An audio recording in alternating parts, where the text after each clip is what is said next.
What's going on, fishy friends? Rich here, Rich's Fishes, and today we're going to discuss a little bit about some of the things you might need to know about using pressurized carbon dioxide in your planted aquarium. So stay tuned for more.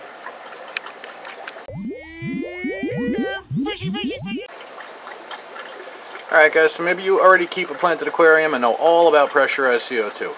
Maybe you keep a planted aquarium and don't know squat about pressurized CO2. Maybe you've kept fish tanks your whole life and for some reason have never yet tried to drop a live plant into the tank. Maybe you've tried dropping live plants into your tank and have completely failed. I know it was a very difficult learning curve for me at the beginning. Maybe you've seen some beautiful tanks online or in books somewhere, or maybe you've come across some of Takashi Yamano's stuff and just been blown away by the natural beauty that can be had of certain planted aquariums. I personally don't have any very good examples. Planet 55 is looking pretty good if there wasn't so much glare on the tank right now. But one of the best routes to success, I guess I can call it, is the addition of carbon dioxide to your planted aquarium. Obviously, plants photosynthesize and require carbon dioxide to do so. They take in carbon dioxide and release oxygen. And one of the coolest things in a planted aquarium is seeing photosynthesis happen. And what I mean by that is you can see plants, it's called purling. You can see plants creating oxygen. You can see tiny little bubbles being released from the plants as photosynthesis occurs. And when the water column is saturated with enough oxygen, you can actually see the bubbles of oxygen rising from the plants and reaching the surface of the aquarium. There's a phenomenon known as fake purling. Often plants that are damaged, if you bend a leaf of a plant in half underwater, you're going to see a tiny stream of bubbles being released from that plant as well. More likely than not, that's nitrogen and not actually oxygen. And for some reason, it's a badge of honor for people to reach that stage of plants purling. It's beautiful if you see a nice carpeted planted tank, some beautiful lush carpet of dwarf baby tears or something like that. Watching streams of oxygen bubbles fly up from those carpets is a fantastic sight to behold. And truth be told, the only way to accomplish that is to inject a heck of a lot of CO2 into a lot of tanks in a lot of situations. Now, CO2 can be a little risky in the sense that obviously fish can't thrive in water that is completely saturated with CO2. The fish still need to breathe oxygen, whether it be through lungs like you and I, through a labyrinth organ like a betta fish or a gourami, or your more standard set of gills on almost every other fish that you might keep. They're breathing oxygen. Maybe breathing is the wrong word. They're intaking oxygen and releasing carbon dioxide. And then the plants can use that carbon dioxide to create more oxygen for the fish. So it's a nice symbiotic relationship. Planted tanks in general are a beautiful symbiotic relationship because the uneaten fish food and the fish waste that gets produced by the fish who are eating the food results in lots of nasty byproducts in the tank. Ammonia, nitrite. Nitrate in its most basic, pure form is plant fertilizer. That's really all it is. Plants thrive on nitrates. Plants take in nitrates and grow from it. Plants are a natural filter. There is, I guess she's an ecologist called Diana Wallstad, who wrote a book, the name of which is escaping me, something about planted aquariums and the natural environment or something like that. I've honestly never read the book, but I've read a lot about it. I've read a lot of theories on it. I read a lot of people who take the Wallstad approach, which is using dirt in a natural planted tank and not doing water changes and not using filters in the traditional sense, but allowing plants to do all the work of filtering your tank for you. So when it comes to stepping into the world of CO2, you got two choices. You can do a DIY method using citric acid and or yeast mixture and some soda bottles and things like that. And I've never tried that. A lot of people have very, very, very good success with that. But you don't have all too much control over what you're doing with a setup like that. So your other option is to use pressurized CO2, which is a daunting task for some people. Just the vocabulary alone associated with some of this stuff is a bit scary. The price tag can be a bit scary. I've got various extra parts lying around here, various regulators, bubble counters, Needle valves, various fittings, various gauges. I've got more than one CO2 tank. This big one standing in front of me here is my 20-pound tank. I got two 5-pound tanks over there laying on their side on the rack. Now, the tank alone is a scary proposition for some people. You see a tank of gas and you think, oh my God, that's going to kill my family. Carbon dioxide is very safe to have in the house. As a matter of fact, it's used in almost every fire extinguisher and fire extinguisher system. Carbon dioxide, well, obviously you don't want to breathe it, you need oxygen to live. But if you have a fire in your house, and if you can open a bottle of carbon dioxide, it'll suck the oxygen out of the room, and fire needs oxygen to burn. So the extra carbon dioxide will snuff out the fire. So it's very, very safe. Even if a bottle were to spring a leak in your house, it's really not going to cause any physical harm to you or the inhabitants of your house. And I've seen nothing but great results from using CO2 in my aquariums, even if it's as simple as just allowing things to grow crazy like that. I currently run CO2 on this 72 bow front, that 20 long up there that is way neglected, and this 55 planted tank over here. I do run dirt in each of these tanks, capped by sand and gravel substrates, and I'm able to split to the tanks via this manifold system here that I built myself.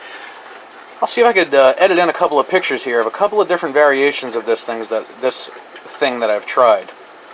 Now, the point of using the manifold is because when you split off a bottle of CO2 through the regulator into various tanks, you still need a needle valve to control each and every aquarium. Now, let me talk about some of the basics here. In the most basic form, you need a tank of CO2 and you need a regulator. I've got various regulators over there. There are different types of regulators. There are single-stage regulators and there are dual-stage regulators. Now, more to the point, the need for a regulator is to take the incredibly high pressure that will come out of this bottle if I open up this valve. It's thousands of pounds of pressure that comes shooting out of that valve. A full tank should be between, maybe thousands of pounds was wrong. A full tank of CO2 should read between 700 psi and just shy of 1,000 psi. And that's how you can determine whether or not the tank is full based on the pressure of it.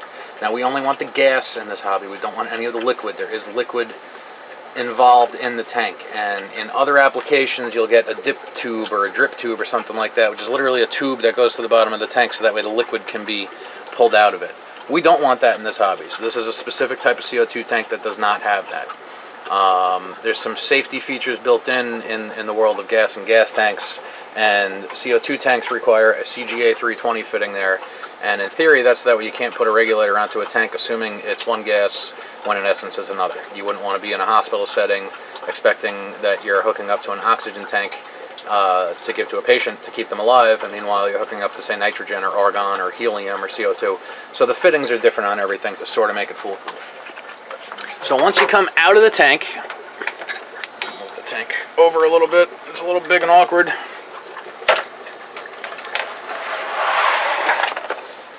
So once you come out of the tank, you need to hook a regulator up to the tank. Now the regulator controls that pressure.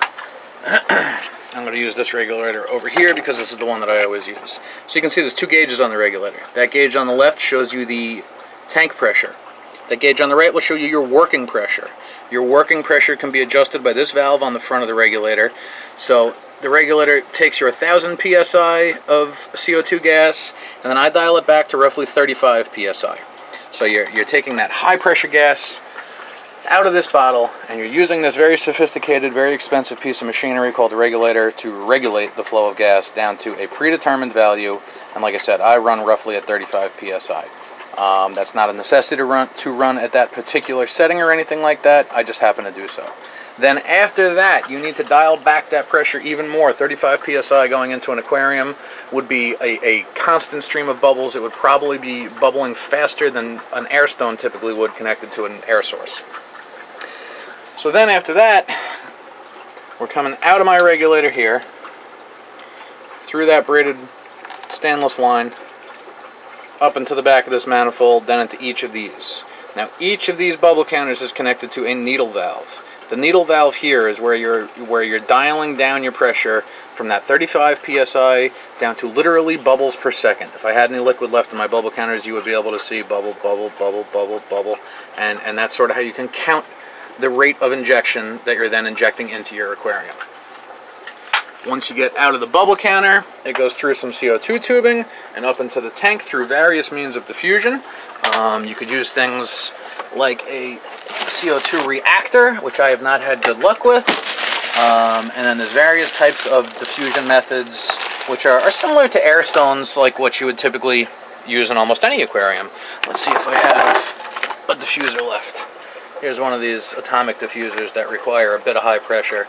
So that's like a ceramic stone, and the CO2 bubbles will literally come bubbling out of there. Let's see, my CO2 system is not hooked up right now, but if that angelfish will get out of the way, you can see that black disc.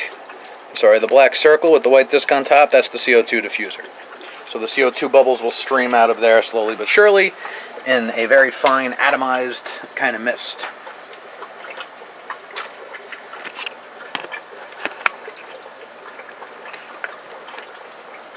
So we got various different kinds of regulators here, which all essentially serve the same purpose.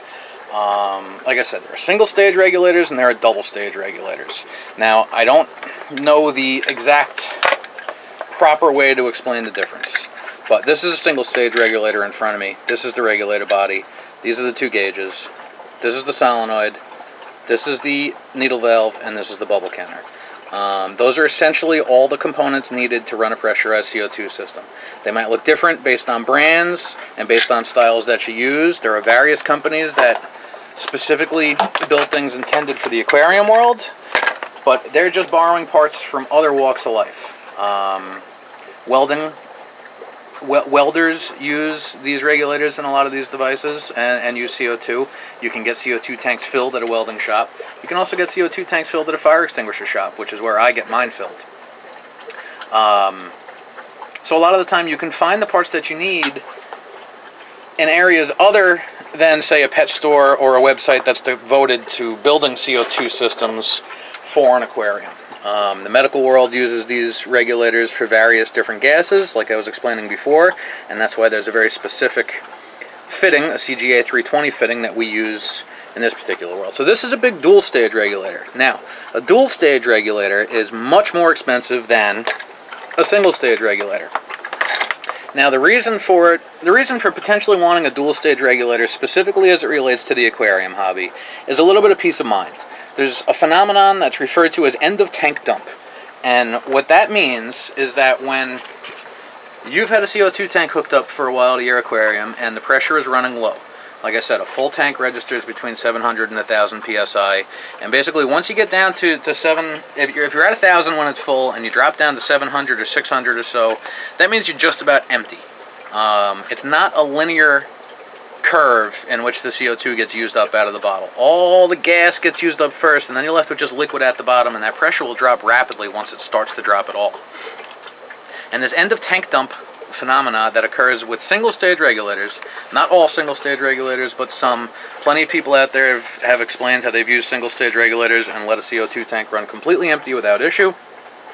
And lots of others have reported this phenomenon called end of tank dump, where as the pressure starts dropping in a CO2 tank, the regulator is unable to regulate any longer, and essentially it just empties the entire CO2 tank, unfortunately, into your aquarium, gassing and killing all your fish because of the incredible CO2 saturation that they can't handle. So, for that reason and that reason alone, a dual stage regulator is recommended by many people. I'm not even 100% sure this is a dual stage. I'm 99% sure it is, just based on the size and the heft of this thing. This thing is huge. Similarly, this one I believe is also a dual stage. I just threw these gauges on here. I bought this without gauges. I bought it as a bare regulator. I added this CGA 320 fitting right here, which is not even attached yet, more than just threaded in a couple of turns by hand. This is a stainless steel regulator, which looks real pretty, and I've tried to continue that nice look by getting stainless steel fittings. I got the stainless steel ring on the gauge. This one does not have it. Some people are very, very concerned about how their regulators look. They don't want any brass. This is a safety relief valve that will open up if anything gets overpressurized, which I added a brass one here. Again, it's just finger tight right now because I'm compiling parts to try to build a couple of these regulators solely for the purpose of building them and selling them for a profit, because I was able to compile these pieces for a good price. So I bought the regulator on eBay or Amazon or something, sourced all the gauges and the relief valve and the CGA 320 nut, and then from there I've got plenty of more goodies in my box over there. I got tons of needle valves, I got tons of fittings and stuff like that. So that's basically the difference between a single stage and a dual stage. So here's a very basic single stage CO2 regulator. Regulator here, tank gauge, working pressure gauge. This is how you adjust the working pressure. This is where it would connect to the CO2 tank. This would just thread onto the bottle. And then the solenoid is very important too. The solenoid is an electronic solenoid that you can plug into a wall timer, and that way you can have a timer control when the CO2 turns on and when the CO2 turns off. Now ideally you want the CO2 to turn on roughly 1 hour before the lights in your tank turn on. You don't want the CO2 running all night, because when there's no lights on in the tank, the plants can't photosynthesize. Without light, the plants can't photosynthesize, so there's no need to continue injecting CO2 when the lights are off. So ideally you want the CO2 to turn on 1 hour before the lights turn on. Why do you want it to turn on beforehand? Because you need a little time for the CO2 levels to build up in the tank. And that way by the time the lights turn on, an hour after the CO2 has begun being injected into the tank, there's already a concentration of CO2 that can be immediately, I'm putting that in quotes, immediately be used by the plants in the tank. Similarly, you want that CO2 to turn off roughly an hour or so before the lights turn off in the tank, because then any CO2 that's left has a chance to get consumed by the plants in that last hour while the lights are still on.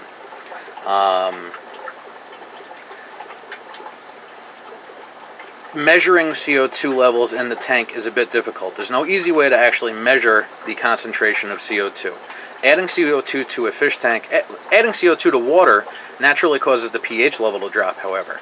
So there is a way to measure how much CO2 you're injecting based on that drop in pH. And there's various different ways to do that. There's various charts and tables you can use. If you already know the GH and or KH of your water, you can compare that to pH readings when the CO2 is off versus when it's on. But a much easier way to do it is to use a drop checker. This is a drop checker right here. A drop checker, there's various different styles, but essentially a drop checker is a container that sits inside of your fish tank that the aquarium water can enter. And in here is a solution of, it's a 4DKH solution, which is 4 degrees of carbonate hardness. It's a constant, it's a known value, and you're adding the liquid from a pH test into that. So now you've got a visual indicator inside this little thing that's inside your aquarium, and it basically reads the same way a pH test does. You'll see a bluish color roughly when the CO2 is off, indicating that your pH level is at, say, 7.8. Then when the CO2 is on after an hour or two, you'll see this change to a greenish yellowish color, indicating that your pH level has dropped down to roughly 6.8. If you're not careful and are injecting too much CO2, you can see a much bigger swing in pH, which is not always a good thing. More is not always better. Like I said, you can end up killing fish because of an extra concentration of CO2. So you want to aim for roughly a drop of 1 pH when the CO2 is on versus when the CO2 is off. Another big thing to keep in mind is how important it is to pay attention to what you're doing, specifically when you're hooking your regulator back up to your tank. These regulators, while they are capable of handling these high pressures, at the same time they're also very sensitive. There's some rubber diaphragms and stuff in there, and part of what they do, despite the fact that it's using very high pressures, they can be very sensitive. So there's a right way and a wrong way to hook a regulator back up to the CO2 tank. So I'm going to hook my regulator back up now that I got it filled today. Another thing to keep in mind is that the pressures of your CO2 tank can change based on ambient temperature. So when I got my CO2 tank filled at the fire extinguisher shop earlier, because they shove all that gas into this tank, the outside of the tank gets ice cold. There's literally frost all over the tank, and that was hours ago, and now the tank's been inside my house for a good 2 hours also, so now it's the same temperature as the room, so the pressure should be stabilized. It doesn't feel cold or hot or anything like that. So I like to wait a little while before hooking the tank back up, just to allow that temperature to stabilize. So let's see if I can turn the camera around, show what I want to show. Alright, so now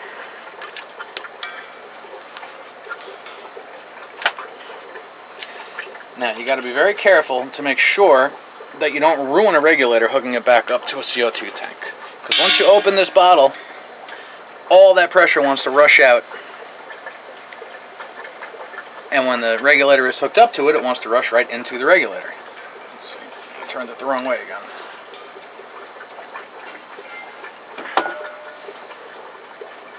So, again, this is the regulator that I am currently using. It's a single stage regulator with the 2 gauges that goes up and splits via the manifold here. And one of the biggest things you want to make sure is that you adjust your working pressure before you remove your regulator off your tank. You want to adjust this out so that way the working pressure gauge on this side is down to 0 before you remove everything off the tank, and then you close the tank valve. Similarly, when putting everything back together, you still want to make sure that this is all the way worked out so that way it's not open. Think of this as a valve that can open or close, and this is a valve that can open or close. And you want the whole regulator attached to this with this valve completely closed before you open this valve. If this valve is open in the slightest, that rush of gas comes flying through the regulator and can literally blow up this diaphragm because it's just not ready for that sudden burst that's going to come out of this thing. So I'll turn this around a 3rd time. Now I've got a Permaseal washer inside my regulator there that I'm going to reuse. I will change that every once in a while. I'm not used to doing this on camera, guys. Bear with me here. I hang a little hook up here, and that allows me to put the regulator down sometimes without stressing any of my connections. And maybe one of these days I'll do a bit of an in-depth video on my manifold system and everything like that. So it's as simple as this. You hold the regulator up to the tank, and then you thread it down by hand. You gotta make sure that you're lined up and everything's square, and I'm in an odd position so I'm not catching the threads. There we go.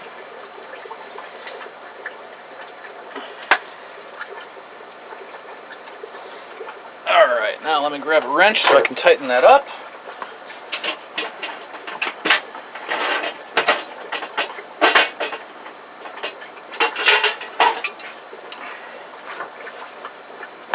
Alright, I got 1 1/16" wrench, which I'm pretty sure is the right size. Nope, 1 1/8". And you want to hold the regulator body while you tighten the wrench so that way your gauges will be facing the correct angle so that way you can actually see them, because otherwise they'll tighten down.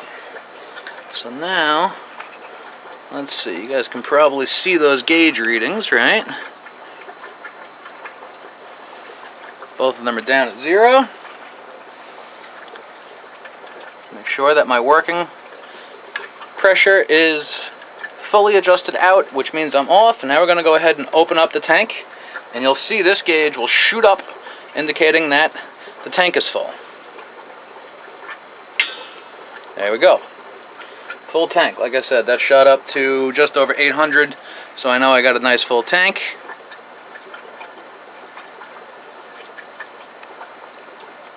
Having trouble focusing in on everything. Okay, so now the tank is open, and we know that, and I open it all the way. Even though that gauge registers as soon as you start opening it, I open this thing up all the way possible, so that way there's absolutely nothing left to even turn. Open till it ends. Now I need to adjust the working pressure, and again, this was the real important part. You don't want to hook the regulator up to the tank with that valve open. You don't want to see that gauge move at all when you first open it to the tank, because you run the risk of blowing the regulator. So now, we'll use a screwdriver, and you actually tighten. I'm not used to doing this with my left hand in front of a camera. So you tighten that screw, make sure that the set nut is out of the way, and then watch on the working pressure. And you can see it's starting to go up. And like I said before, I like to set my working pressure at 35 psi. If I can do that with my left hand. And this adjustment nut here is a nice way to set yourself once you're in the position that you need, so that way this adjustment screw doesn't change on you at all. But if you're not careful, it could get in your way while you're trying to adjust everything also.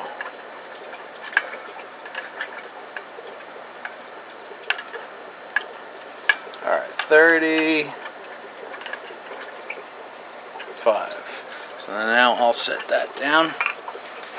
And now my CO2 system is back up and running. Now I'll manhandle the tank back into place.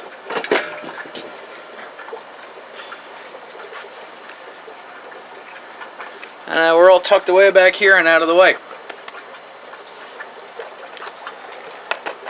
So guys, that's a quick primer on some of the information needed to understand what we're talking about with these CO2 regulators. Now some things look a little crazier than others. This is a big manifold block with 5 needle valves, 5 individual bubble counters. In theory, I could run 5 different aquariums off this one regulator. So I could have one CO2 tank and one regulator with my 5 needle valves working 5 different aquariums in the room. Now, a lot of people will try to split CO2 lines without using an individual needle valve. The needle valves can be expensive, and the needle valves are usually where a good CO2 system is made or broken, so to say. Cheap needle valves are the worst. You want to be able to set your needle valves and set your bubble rate, and you want that to be the most consistent part of your system. And these are Fabco needle valves that I use over here. They're Fabcos down there as well. And these have a pretty good reputation. They're a little fiddly to work with due to some interesting size fittings that's on them. But these things are rock solid. Now the biggest complaint you'll hear about cheap CO2 regulators is someone will say, I set my CO2 rate yesterday at 2 bubbles per second. It was working perfectly. Then the following day it was 30,000 bubbles per second. Something changed. I never touched anything. Cheap needle valves are known for that. They're notorious for floating and for not holding an accurate setting. And a good needle valve can be quite expensive. Metering valves, needle valves, they're one and the same for the most part. I've got some other brands of needle valves in my box over here that I'm tempted to try, that I know are good brands, that I got great deals on picking up from eBay. So I'm going to play around with them one day. But don't let this stuff scare you. You know, again, this is a big, scary, daunting looking thing, but this is going to do exactly the same thing as this.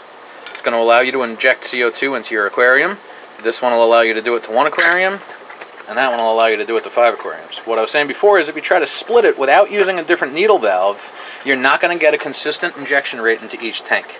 There are so many variables about that, and you really want a nice, steady injection rate. Again, bubbles per second is what we count in. Now, you can't really compare bubbles per second from one aquarium to another. It's an irrelevant number. It's not really measuring anything other than a visual reference for you and only you. You want to be able to look at your tank, and if you've set it to 2 bubbles per second yesterday, you want to see 2 bubbles per second today. Now, that doesn't mean if you've got a buddy down the block also running 2 bubbles per second that you're going to have an identical CO2 injection rate. You're just not going to. Regulators are different, the tubing is different, the pressures are going to be different based on how deep in a tank you put the CO2 diffuser, how long the CO2 tubing is between the regulator and the tank. So while it's a nice visual reference for yourself to make sure nothing has changed, it is by no way a means to measure how much CO2 you might actually have in your aquarium. How big is a bubble? You know, the bubble in my bubble counter could be twice as big as the bubble in yours. So if I'm injecting 2 bubbles per second and my bubble's twice as big, I probably have twice as much CO2 as you do. But it's an irrelevant number. There's no need to compare from one set to another. And it's one of the things I've learned in this hobby. It doesn't matter what 1,000 other people have done before you. You need to do what's going to work for you. And the best way to figure out how much CO2 to inject into a tank is to slowly but surely increase the bubble rate with your needle valves. You're going to change this valve here. You're going to turn this a little bit that way. You're going to turn it back a little bit that way to shut it back down. And you're going to slowly but surely increase the amount of CO2 you're injecting into your tank, and you're going to watch your fish. Your fish are going to tell you when there's too much CO2. Your fish will essentially start to suffocate if you've added too much CO2. They'll all gather at the top of the tank, nearest to the surface of the water, gasping for air. And obviously that's a sign that you went too far and it's time to dial it back down. And that sweet spot in your aquarium is going to be just under that point where the fish are stressed and rushing to the surface of the water. And now again, it's not something you can compare from one tank to another, because even 2 tanks in your own fish room, you might find that they need very different rates of CO2 injection. Certain inhabitants, certain fish are going to be much more sensitive to high CO2 levels than others. Certain shrimp might be more sensitive than certain fish, and so on and so forth. So it's definitely a guessing game. There's a fine line between hitting it perfect and completely screwing up. Unfortunately, sometimes you need to make a few mistakes in this hobby and in this life to really learn what you're doing. Hopefully those mistakes are caught before you end up gassing a whole tank of fish. And, you know, hopefully it's just a silly mistake that in your head you can go, phew, thank God I caught that before it was a huge catastrophe. Alright guys, so maybe this will be part 1 of my primer on CO2 equipment. I'm going to go ahead one of these days when I find some free time and start building some of these regulators, putting together all the parts, and probably putting these things up for sale. These things can end up being quite pricey. I've got over $1,000 worth of stuff sitting here on the floor right now and in that box. And I've just slowly but surely been compiling some of this stuff. I've sort of learned what to look for, and I scoop up deals whenever I can. Websites that cater to home brewers often have what we're looking for. As a matter of fact, that is a brand new single-stage regulator I got from a brewery supply for dirt cheap, and it is the exact same regulator that a very, very major brand uses in their kits and tries to pass. Well, I take that back. They don't try to pass it off as their own, but many people assume it's their own. And in all reality, this company is just out there buying regulators and adding gauges and slapping their own sticker on the solenoid and selling it at a hell of a markup. So I'm going to keep filming one of these days and build some more of these, but that's going to be it for me for now, guys. Comment, rate, subscribe, let me know what you think, and I'll see you guys in the next video.